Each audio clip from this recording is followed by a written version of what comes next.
신명기 5장 오늘 20절입니다. 십계명 아홉 번째 계명 신명기 5장 20절입니다. 5장 20절 내 이웃에 대하여 거짓 증거하지 말지니라. 오늘 아홉 번째 십계명의 아홉째 계명입니다. 우리가 십계명 도덕법이자 율법으로서 하나님께서 우리에게 주신 것이고 구약시대 이스라엘뿐만이 아니라 오늘날 우리에게도 또 앞으로도 영원한 도덕법으로 하나님께서 주셨습니다. 그러니 이 십계명은 우리가 구원받기 위해 지키는 것이 아니라 우리 삶의 규범으로 우리가 이미 구원받은 자로서 어떻게 살아가야 되는가 하는 그 삶의 규범으로 하나님께서 우리에게 주신 것이니 우리는 이 십계명을 오늘날도 잘 기억하고 또한 이것을 잘 지키며 마땅히 행할 것을 행하고 또 버릴 것을 버리고 하며 나아가야 됩니다. 그래서 오늘 우리가 쭉 십계명 보는 가운데 오늘 아홉 번째까지 왔습니다. 거짓 증거하지 말지니라. 이웃에 대하여 거짓 증거하지 말지니라. 그래서 아홉째 계명은 이 말에 대한 교훈입니다. 사실과 다른 말 하지 말라는 거예요. 사실이 아닌데 그것과 다른 말 하지 말고 또 사실이다 할지라도 과장되게 그것보다 더 크게 말하는 것도 합당치 않습니다. 또 다른 사람을 거짓으로 모함하는 말이나 손해주는 말, 그 모든 말 이 넓은 의미에서 볼 때 이 아홉째 계명에 다 해당되는 그러한 일들입니다. 그래서 특별히 말에 대한 교훈이에요. 이웃에 대하여 거짓 증거하지 말지니라. 이 거짓말 하지 말라는 것인데 또 거짓된 행동 하지 말라는 것인데 이 왜 하지 말라고 하시는가? 그 가장 근본적인 이유는 하나님의 속성이 진실이기 때문입니다. 하나님의 속성은 진실이고 반대로 마귀의 속성은 거짓이에요. 우리는 다 하나님께 속한 사람이지 않습니까? 하나님께 속한 사람이고 하나님 아버지께서 운전하신 것 같이 너희도 운전하라 하셨으니 우리는 하나님을 닮아갈 이 책임과 또 의무가 있습니다. 그러니 하나님이 진실하시니 그러니 우리도 진실해야 되는 것이 마땅합니다. 성경에 보면 하나님의 진실하심, 또 하나님의 신실하심, 또 성실하심 그 세 가지가 이 원어로 보면 다 같은 뜻으로 쓰이고 있어요. 진실하시다, 신실하시다, 또 성실하시다. 이게 다 참되다는 겁니다. 믿을 만한 것이고 결코 거짓이 없다는 하나님의 속성을 가리키는 그러한 말인데 하나님은 진실하십니다. 하나님이 진실하시다. 우리 성경에 여러 군데 나오는데 이 시간 다 찾을 수는 없고 그 출애굽기 34장 6절 읽어주시죠. 출애굽기 34장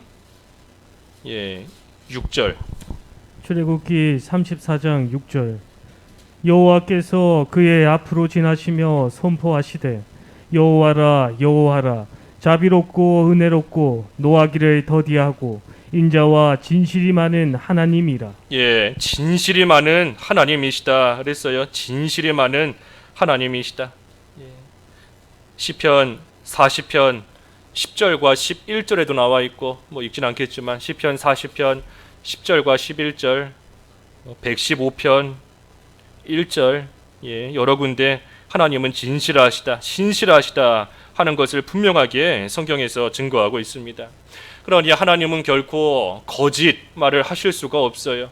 하나님께서 하실 수 없는 것 가운데 하나가 이 거짓말하는 것. 하나님께서는 결코 왜? 하나님의 속성이 진실하시기 때문에 하나님께서는 결코 이 거짓말을 하실 수 없습니다. 그러니 우리가 그 사실만 잘 기억해도 우리에게는 늘 소망이 있어요. 하나님의 말씀, 한 말씀도 거짓이 없구나. 한 말씀도 그저 땅에 떨어지는 것이 결코 없구나. 왜? 하나님이 진실하시기 때문에 하나님이 하신 그 약속의 말씀도 반드시 이루어지게 되어 있습니다. 그러니 우리도 하나님을 닮아 진실해야 돼요. 그것도 성경에 뭐 여러 군데 있습니다. 몇 군데만 좀 보면 그 시편 15편 2절과 3절 읽어 주십시오. 시편 15편 2절.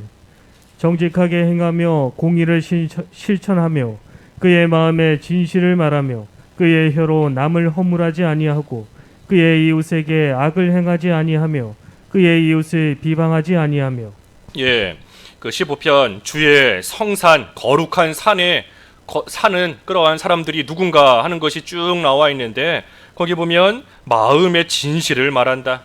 그 혀로 남을 허물지 않고 또 그 이웃을 비방하지 않는다 그랬어요. 그러한 자가 하나님의 거룩한 산, 하나님이 거룩하신데 하나님이 거룩하신 그곳에 함께 거하며 머물 수 있는 사람입니다. 진실한 사람이 하나님과 함께하는 겁니다. 진실한 사람.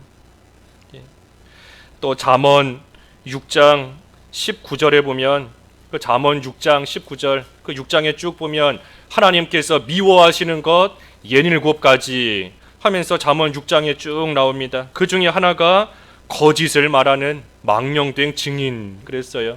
거짓을 말하는 자 하나님께서 콕 집어 내가 미워하는 17가지가 있다 하시는데 그 가운데 하나가 이 거짓을 말하는 자입니다. 거짓을 말하는 자. 뭐 쭉 넘어가서 신약성경 넘어와도 그 디모데전서 1장 10절에도 악인들의 목록이 쭉 나오는데 또 그 중에 하나가 거짓말하는 자예요. 거짓말하는 자. 에베소서, 골로새서, 뭐 베드로전서 여러 군데를 봐도 거짓을 행하지 마라, 거짓을 말하지 마라 하는 것이 계속해서 나옵니다.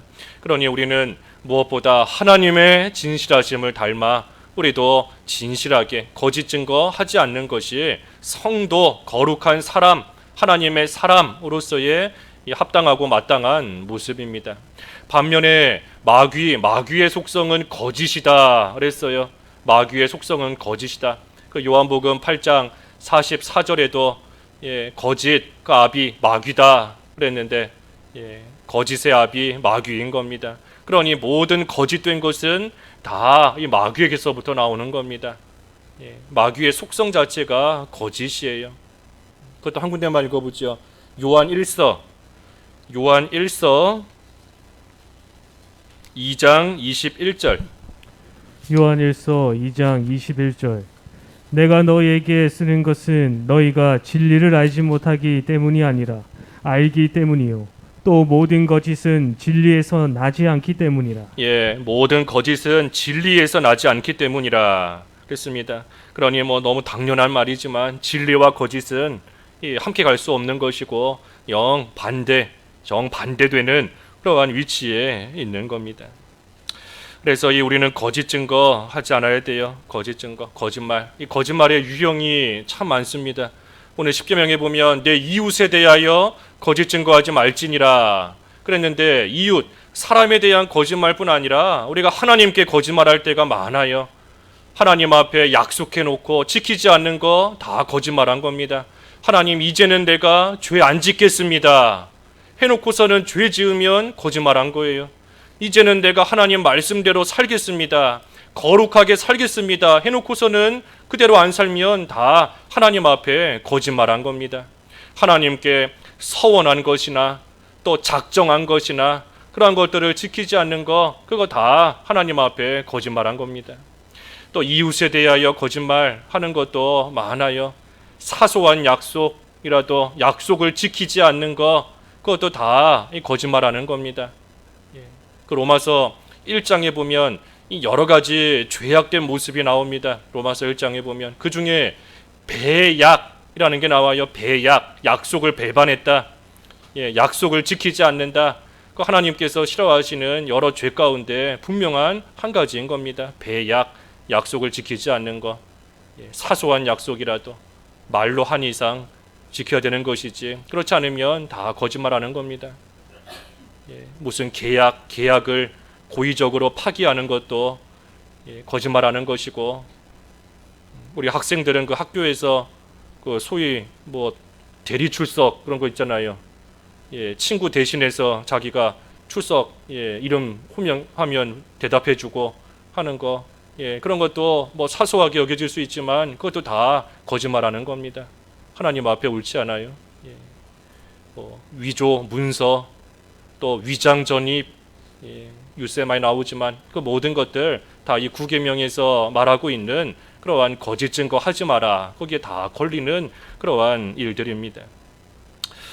우리가 보통 이렇게 사람들과 대화하다 보면 뭐 진심이든 빈말이든 뭐 그런 칭찬의 말을 할 때가 많아요. 오늘 참 예쁘다, 오늘 참 멋있다, 오늘 머리 참 잘 됐다, 그런 말 할 때가 있습니다.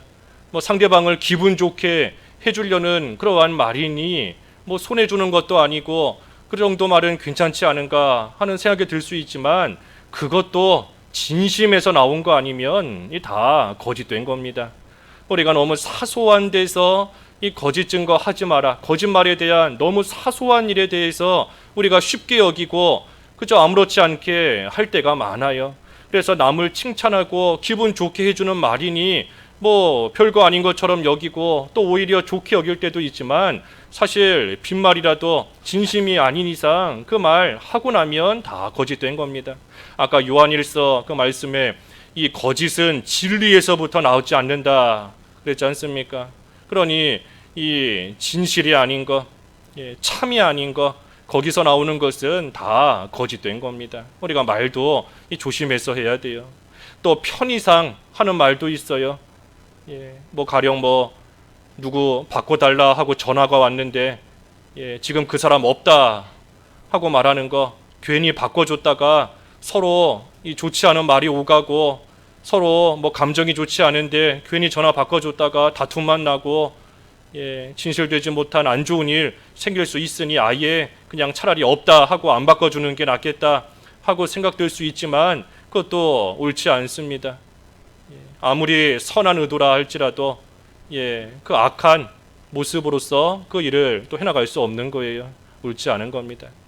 그렇다면 우리가 그 소위 말하는 무슨 선의의 거짓말 같은 거 있잖아요. 선의의 거짓말, 선한 의도로 유익을 주기 위해서 어쩔 수 없이 거짓말한다 하는 그러한 선의의 거짓말, 그것 또한 이 죄가 되는가 하는 것을 우리가 이 성경의 몇 가지 사례를 통해서 좀 살펴봐야 됩니다. 성경에 보면 몇 가지가 나오지요. 그 가장 대표적인 것이 그 산파, 출애굽기 1장 읽어봐 주시죠. 출애굽기 1장 19절. 그 산파들이 해산할 때. 출애굽기 1장 19절. 산파가 바로에게 대답하되 히브리 여인은 애굽 여인과 같지 아니하고 건장하여 산파가 그들에게 이르기 전에 해산하였더이다 하매. 지금 이 19절 산파가 바로에게 말하는 겁니다. 히브리 여인은 애굽 여인과 달라서 건장하고 그래서 우리가 이르기 전에 이미 해산했다. 이 말이 사실인가요? 거짓인가요? 사실인가요? 거짓말인가요? 지금 이 산파들이 하는 말이 이 산파들이 지금 히브리 여인들이 우리가 이르기 전에 해산하였다. 그러니 우리는 그 여인들이 해산하는 것을 못 봤다 하고 지금 말하는 것인데, 이것을 우리가 잘 또 좀 이해를 해야 됩니다. 물론 뭐 거짓말을 했다 하고도 볼 수 있지만 이 히브리 이 산파들이 꼭 이것을 뭐 거짓말을 했다라고 우리가 또 100% 생각할 수만은 또 없어요. 왜 그런가 하면 이 히브리 산파가 아니라 이 산파들이 그 히브리 여인들이 아들을 낳고 자녀를 낳을 때 그것을 보지 않고도 얼마든지 도와줄 수 있습니다. 지금 이 산파들이 말하는 것처럼 우리는 못 봤다, 해산하는 것을 우리는 못 봤다, 우리가 도착하기 전에 벌써 해산했다 하고 말하는 것인데 그 말이 참일 수도 있습니다. 어떻게 하면 참일 수 있는가? 이 산파들이 해산하는 히브리 여인들을 그 해산하기 전까지 다 도와주다가 그리고 정작 해산할 쯤 됐을 때 그 자리를 뭐 떠났을 수도 있어요. 그 자리에 함께 있지 않을 수도 있는 겁니다. 또는 이 산파들이 그 이스라엘 히브리 여인들을 또한 잘 사전에 교육을 시켜 놓아서 그 교육받은 여자들이 와서 이 산파들이 아니라 그 여자들이 또 이 해산하는 일을 옆에서 도와줄 수도 있는 겁니다. 그러니 지금 이 산파들이 이 모든 일들에 대해서 전후 사정에 대하여 모든 것을 있는 그대로 말하지 않은 겁니다.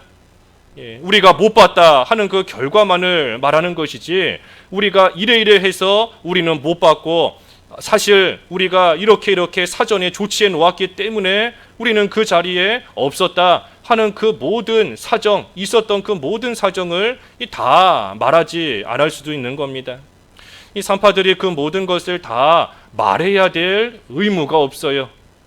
이 산파들이 바로왕에게 자기들에게 했었던 그 모든 일들의 모든 것을 다 고해야 될 그러한 책임이나 의무가 이 산파들에게 있는 것이 아닙니다. 그러니 이 산파들이 자기들이 말한 거에 대해서 꼭 필요한 그 부분만 말했다라고 우리가 생각을 한다면 이 산파들이 꼭 반드시 거짓말한 것이다 라고만 우리가 생각할 필요는 또 없는 겁니다.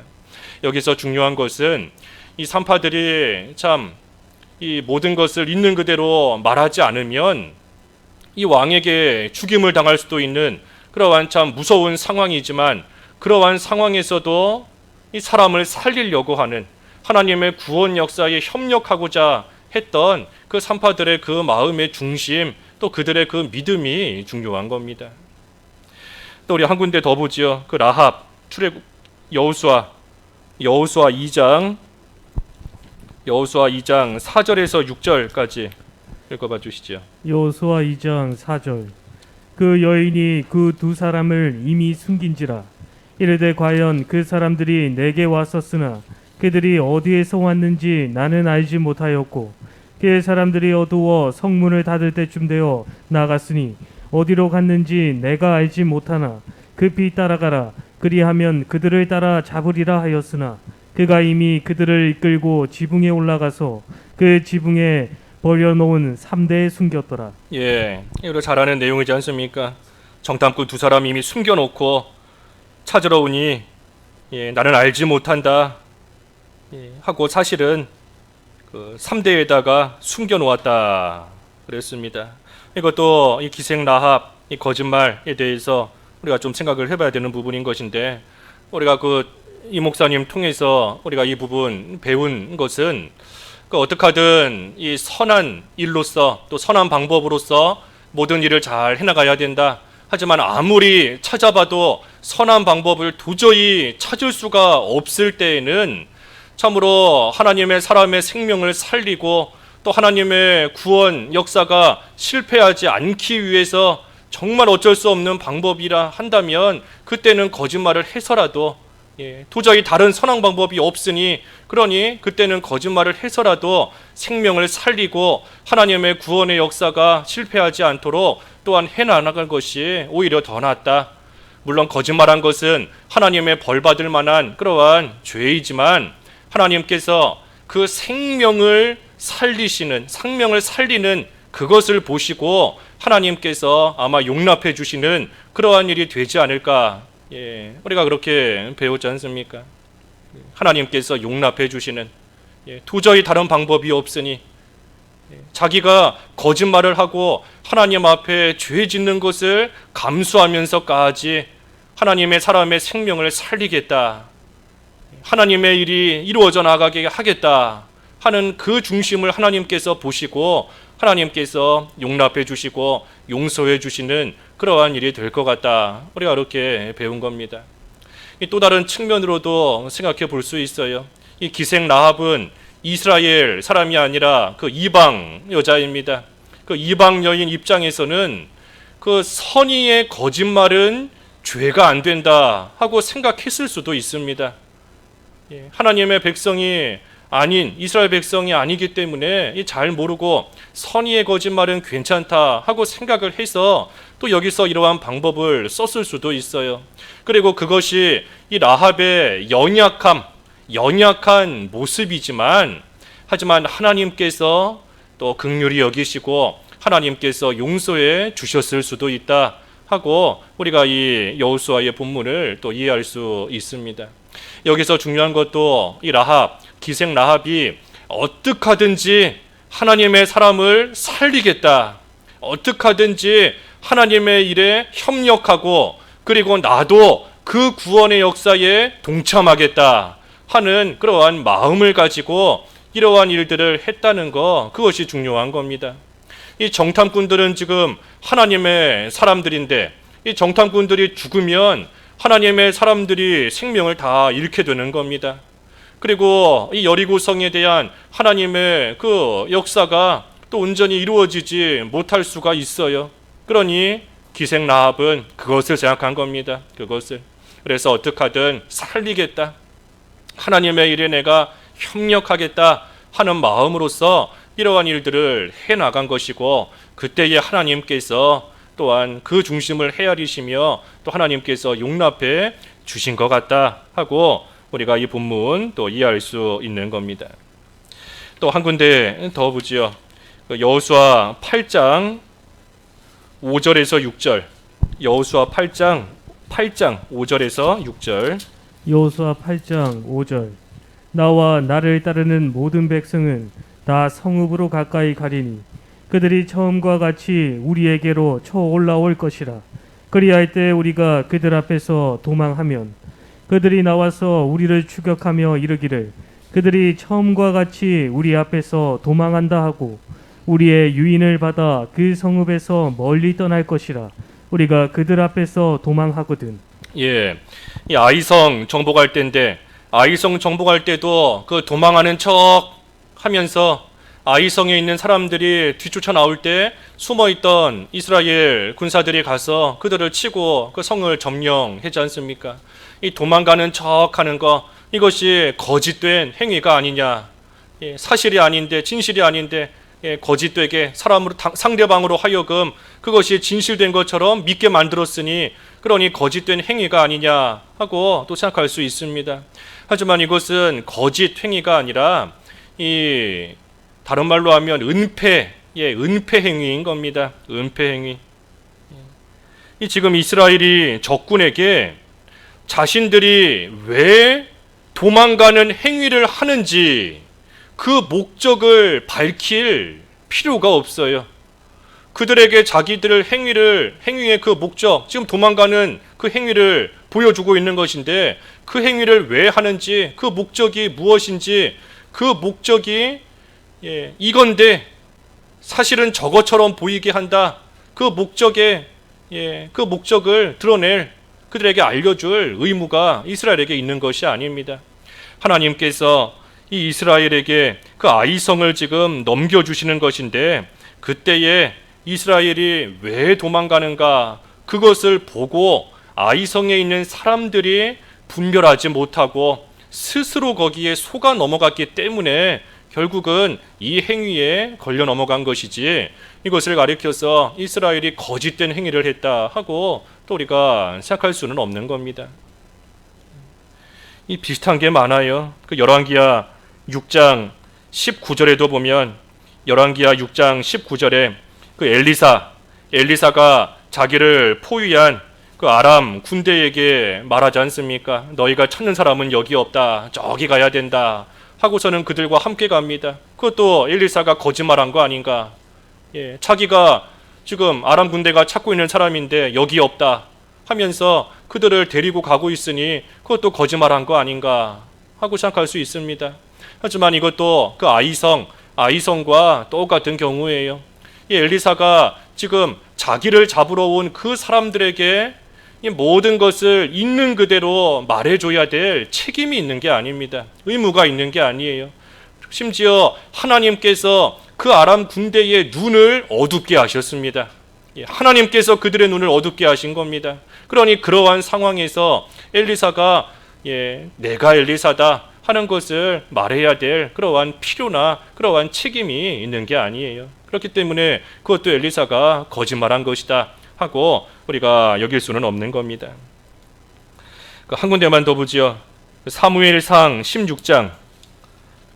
사무엘이 왕을 세우는, 다윗을 세우는 건데 사무엘상 16장 2절과 3절 두 절만 읽어주십시오. 사무엘상 16장 2절. 사무엘이 이르되 내가 어찌 갈 수 있으리이까? 사울이 들으면 나를 죽이리이다 하니 여호와께서 이르시되 너는 암송아지를 끌고 가서 말하기를 내가 여호와께 제사를 드리러 왔다 하고 이새를 제사에 청하라. 내가 내게 행할 일을 가르치리니 내가 내게 알게 하는 자에게 나를 위하여 기름을 부을지니라. 예, 지금 다윗에게 기름을 부어 이스라엘의 왕으로 세우려고 하고 있는데 그 사실을 사울 왕이 들으면 이 사무엘을 죽입니다. 그러니 어떻게 하면 좋습니까? 하니 하나님께서 사무엘에게 말씀하시는 거예요. 너는 암송아지를 끌고 가서 내가 여호와께 제사 드리러 왔다 하고 말하라는 겁니다. 이 지금 사무엘을 통하여 다윗에게 기름 부으러 가는 것인데, 그런데 그 일 하다가 죽을 수 있으니 그러니 내가 다윗에게 기름 부으러 왔다 하고 말하지 말고 여호와께 제사 드리러 왔다 하고 지금 말하라 하는 겁니다.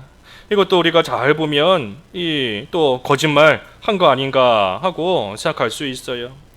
하지만 이 본문의 말씀을 통해서 우리가 알 수 있는 것은 이 진리의 어느 한 부분을 이 감추어 두도록 하나님께서 허용하신 겁니다. 거짓말을 하게끔 하신 게 아니라 진리의 한 부분, 지금 이 사무엘이 이새의 집에 다윗을 만나러, 물론 다윗이라는 것은 모르지만 이새의 집에 기름 부을 자를 찾으러 지금 가고 있습니다. 그것이 진실이에요. 하지만 그 모든 일에 있어서 일정한 부분을 하나님께서 숨겨두도록, 하나님께서 감추어 두도록 하나님께서 허용을 하신 겁니다. 악인, 여기서는 사울이 악인인데 악인에게 무슨 권리가 있는 게 아닙니다. 악인에게 우리가 알고 있는 모든 진리를 악인이 다 알아야 된다 하는 그러한 권리가 악한 자에게 있는 것이 아니에요.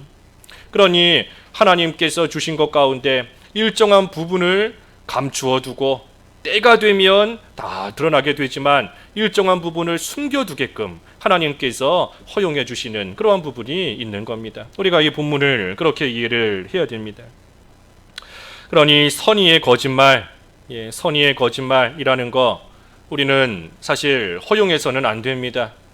만약에 선의의 거짓말을 허용한다라고 한다면 우리 인간이 부패했기 때문에 자기를 합리화시키기 위해서 그 부패한 본성을 따라 거짓말을 그저 쉽게 막 하겁니다. 이것도 이러이러한 이유로서 이렇게 할 수밖에 없다 하고 자기 합리화시켜서 하고, 이것도 이러이러한 이유로 인하여 어쩔 수 없다 하면서 또 합리화시켜서 하고, 그래서 이 거짓말을 아무런 가책 없이 다 하게 될 거예요. 아무리 선의의 거짓말이었다 하지만 그것이 반복되다 보면 우리의 부패한 본성으로 인하여서 어쩔 수 없어요. 부패한 그러한 본성, 욕심을 따라 결국은 그저 거짓말 아무렇지도 않게 하게 되는 자리에까지 이르게 되는 겁니다. 우리가 항상 진실해야 돼요. 진실만 말해야 됩니다. 어쩔 수 없는, 설령 그렇지 못한 상황이 되었다 할 때에도 사실은 자기의 신앙 양심으로서 얼마든지 압니다.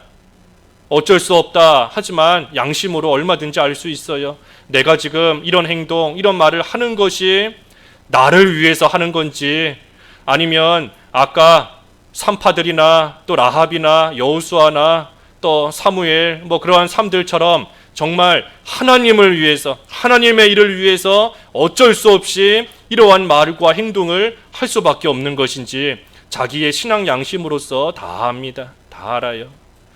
자기도 신앙 양심으로 아는데 우리의 중심을 보시는 하나님께서 그것을 왜 모르시겠습니까?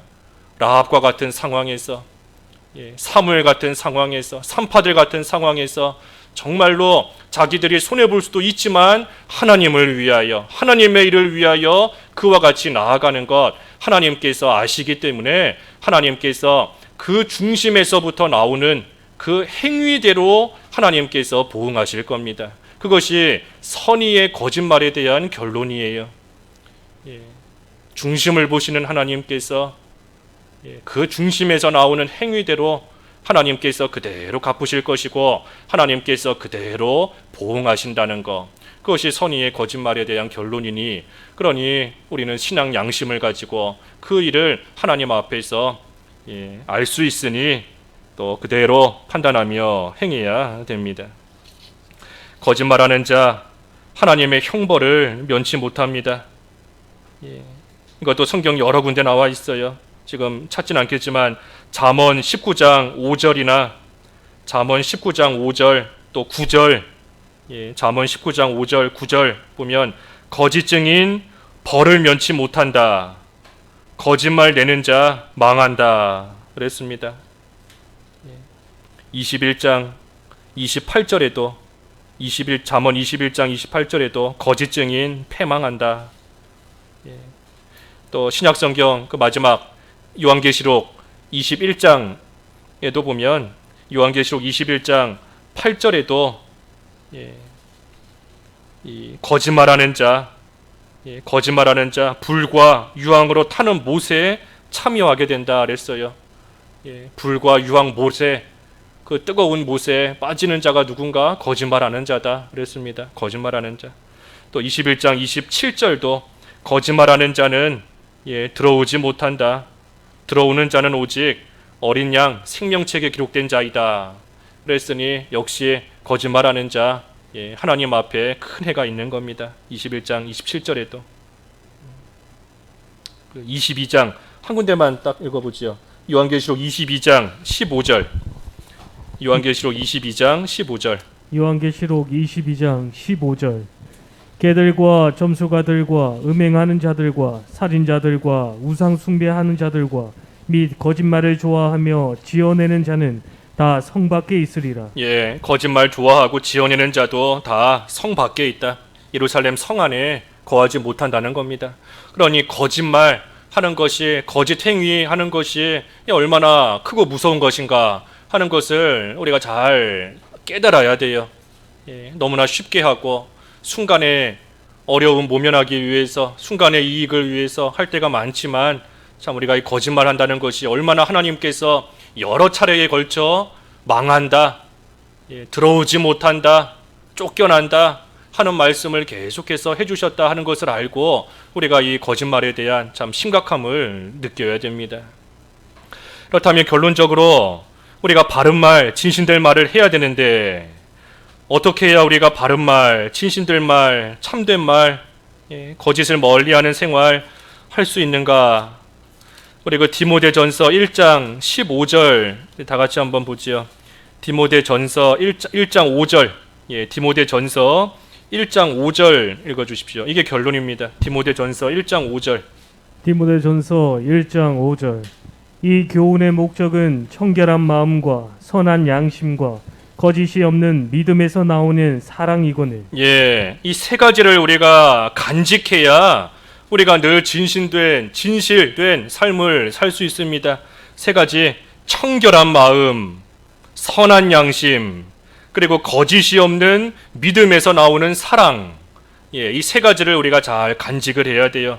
청결한 마음, 속에 있는 것이 입으로 나오기 마련입니다. 항상 속에 있는 것이 입을 통하여 바깥으로 나오는 거예요. 마음 속에 있는 것이. 우리의 마음은 이 영이 이용하는 기관이 우리의 마음입니다. 그러니 우리의 마음이 사실 중생한 영에게 이용당할 때가 있고, 또 욕심, 육체의 부패성에 우리의 마음이 이용당할 때가 있어요. 좀 더 쉽게 말하면 성령께 우리 마음이 이용당할 때가 있고, 마귀에게 우리 마음이 이용당할 때가 있는 겁니다. 우리의 마음이 마귀에게 이용당한다라고 하면 우리 마음속에 있는 더러운 것이 우리 입을 통하여 나오는 겁니다. 속에 있는, 마음속에 있는 더러운 것이 막 나오는 거예요. 그 마가복음 7장 21절, 22절 두 절에 보면 우리 마음속에 더러운 것이 잔뜩 있다 그랬는데, 그 더러운 것들 목록을 쭉 보면 10계명에 나오는 죄들이 다 있습니다. 살인, 간음, 도적질, 거짓 증거, 탐심, 탐욕, 그것이 우리 마음속에 다 있다는 거예요. 그러니 우리 마음이 마귀에게 이용당하면 그것이 다 나오게 되어 있습니다. 예수님을 믿지 않는 사람은 영이 죽어 있기 때문에 선을 행할 수 있는 능력이 없어요. 영이 죽어 있으니 선을 행할 수가 없습니다. 능력이 없어요. 그러니 마귀에게 그 마음이 온전히 이용당해서 거짓된 것만 나올 수밖에 없습니다. 하지만 예수님을 믿는 우리는 영이 살아있고 선을 행할 수 있는 능력이 있기 때문에 참으로 우리의 마음을 통하여 깨끗한 것이 나올 수 있도록, 선을 행할 수 있도록 청결한 마음, 깨끗한 마음이 될 수가 있는 겁니다. 그러니 깨끗한 마음, 청결한 마음이 돼야 됩니다. 물론 선을 행할 수 있는 능력이 있다라고 해도 우리 힘만으로는 온전히 할 수가 없어요. 그러니 우리 주일의 말씀처럼 세상을 이기신, 모든 것을 이기신 예수님을 의지하면서 우리에게 주신 그 능력을 우리가 사용하면 깨끗한 마음, 청결한 마음이 될 수 있습니다. 예수님을 의지해야 돼요. 예수님, 나를 도와주시옵소서 하는 심정으로 예수님의 이름으로 기도하고 예수님을 사랑하기를 힘쓰고 하고 나아갈 때 깨끗한 마음이 되는 것이고, 깨끗한 마음이 되면 거기에서부터 거짓이 나올 수가 없습니다. 마음이 깨끗한데 거짓이 못 나오는 거예요. 또 선한 양심, 그랬습니다. 선한 양심, 앞에서도 증거한 것처럼 우리의 신앙 양심으로서 우리는 뭐가 올바른지, 뭐가 잘못됐는지 우리는 얼마든지 알 수가 있습니다. 하지만 알지만 아는데도 순간에 유익 때문에 그 유혹을 이기지 못하고 넘어간다, 따라간다 라고 하면 그 양심을 못 쓰는 겁니다. 양심을 못 쓰면 정상적인 성도다라고 하면 반드시 가책을 느끼게 되어 있습니다. 정상적인 성도라면 반드시 마음이 편치가 않아요. 왜 편치가 않은가? 그 디모데전서 1장 마지막에 보면 믿음과 선한 양심을 버린 자는 파선하는 배와 같다 그랬지 않습니까? 파선한 겁니다. 파선한 배, 지금은 잠시 멀쩡하게 물 위에 잘 떠 있는 것 같지만 어딘가 파선했기 때문에 거길 통하여 바닷물이 들어오고 얼마 못 가서 침몰하게 되어 있어요. 어딘가 파선되어 있는 겁니다. 그러니 우리가 양심을 못 쓴다 하면, 정상적인 신자고 성도라고 하면 반드시 고통을 느끼게 되어 있고 가책을 느끼고 편치 않습니다. 그러니 파선한 곳도 빨리 요아스 왕처럼 빨리 수리해야 될 뿐만 아니라 옳은 것은 옳다, 아닌 것은 아니다 하며 이 선한 양심을 써야 우리가 거짓을 멀리할 수 있어요. 그리고 마지막이 거짓 없는 믿음에서 나오는 사랑이다. 그러니 진정으로 사랑한다 하면 이 거짓이 못 나옵니다. 사랑하는데 속일 수 없는 거지 않습니까? 사랑하는데 속일 수 없어요. 그러니 사랑은 이 거짓 없는 믿음에서부터 나오는 것이고, 그렇기 때문에 앞에서 증거한 것처럼 거짓의 아비는 마귀인 겁니다. 거짓의 아비는 마귀예요. 그러니 하나님을 사랑하고 하나님의 말씀을 또 사랑할 뿐 아니라 그것을 진심으로 전심으로 믿을 때 그 말씀을 이루시는, 또 그 말씀을 하시는 하나님을 사랑하게 되어 있고, 또 그 말씀을 믿을 때 그 말씀대로 또한 이웃을 사랑하게 되어 있습니다. 그리고 사랑하기 때문에 말과 행동에 있어서 또한 그만큼 진실되게, 하나님 앞에서 진실되게, 사람 앞에서 진실되게 모든 것을 행하며 나아가는 겁니다.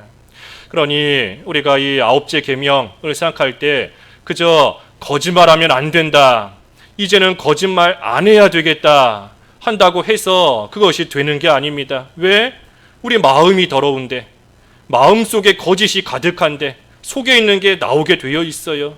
그러니 우리가 이 아홉째 계명을 잘 지키기 위해서는 오늘 세 가지 본 것처럼 청결한 마음, 선한 양심, 그리고 거짓 없는 믿음에서부터 나오는 사랑, 이것을 잘 간직해야, 그래야 우리가 이 거짓을 멀리할 수 있습니다. 한마디로 말해 믿음으로 살아야 돼요. 믿음으로. 믿음으로 살 때 우리가 이 아홉째 계명을 잘 지킬 수 있는 것이고 그때에 참으로 승리하는 삶이 되는 겁니다. 하나님은 진실하시다 그랬으니 하나님은 진실한 자의 편입니다. 마귀는 거짓된 사람의 편이에요. 그러니 하나님과 마귀가 싸우면 누가 이기겠어요? 당연히 하나님이 이기시는 거지 않습니까? 그러니 진실한 자가 순간적으로는 손해를 보고 진실한 자가 순간적으로는 모욕을 당하고 망신을 당하고 할지라도 하나님은 진실한 자의 편이시니 우리가 진실되게 나아갈 때 승리하는 것이 당연한 겁니다. 그래서 우리가 아홉째 계명 우리가 잘 기억하고 특별히 그것을 지키기 위해 세 가지가 뭐지요? 세 가지. 청결한 마음, 선한 양심, 거짓 없는 믿음에서부터 나오는 사랑. 그래서 믿음으로 살며 우리가 진실한 생활이 되어야 되겠습니다. 기도하시지요. 잠깐. 기도하겠습니다. 하나님 아버지, 내 이웃에 대하여 거짓 증거하지 말라 하셨사오니 저희들 하나님의 사람으로서 하나님을 따라 참으로 진실한 삶을 살아가게 하여 주시옵소서. 이를 위하여 청결한 마음을 가지고 선한 양심으로 또한 거짓이 없는 믿음에서부터 나오는 사랑을 늘 간직하며 믿음으로 살아가는 저희들 되어야 되겠사오니 날마다 진실한 삶을 살아 하나님 안에서 승리하는 성도의 삶이 될 수 있도록 인도하여 주시옵소서. 예수님의 이름으로 기도하옵나이다. 아멘.